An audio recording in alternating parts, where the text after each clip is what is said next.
திருவள்ளூர் மாவட்டத்தில் 120 வரைக்கும் நம்ம எதிர்பார்க்கலாம். குறிப்பாக பழவேற்காடு, கும்மிடிப்பூண்டி போன்ற இடங்கள் அதிக அளவில் காற்றுடைய வேகத்தன்மை வீசும். சென்னையில் வந்து 90லேருந்து 100 கிலோமீட்டர் வேகம் வரைக்கும் பலமான காற்று வீச வாய்ப்பு இருக்கு. காஞ்சிபுரம், செங்கல்பட்டுல 80லேருந்து 90 கிலோமீட்டர் வேகம் வரைக்கும் பலமான சூறாவளி காற்றானது கண்டிப்பாக இருக்கும்.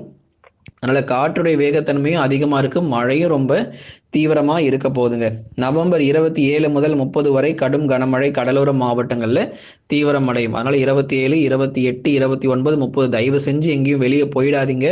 மழை ரொம்ப ரொம்ப தீவிரமா நமக்கு வந்து காத்திருக்கு. தமிழ்நாட்டில் எங்க பார்த்தாலும் மழை பொழிவுகள் ரொம்பவே அதிகமாக இருக்கும். நவம்பர் 27 முதல் 30 வரை இருக்கக்கூடிய நாட்கள்ல கடுமையான கனமழை பொறுத்த வரைக்கும் கடலோர மாவட்டங்கள்ல தீவிரமடைய போகுது. அடுத்து வரக்கூடிய 3 தினங்களுக்கு தமிழகத்தில் பரவலாக விட்டு விட்டு கனமழை பொறுத்தவரை சில மாவட்டங்கள்ல பதிவாகும். அடுத்து வரக்கூடிய 3 தினங்களுக்கும் தமிழகத்தில் பரவலாக விட்டு விட்டு கனமழையும் தீவிரமடைய போகுது. சில இடங்கள்ல கனமழையாக இருந்தாலும் சில இடங்கள்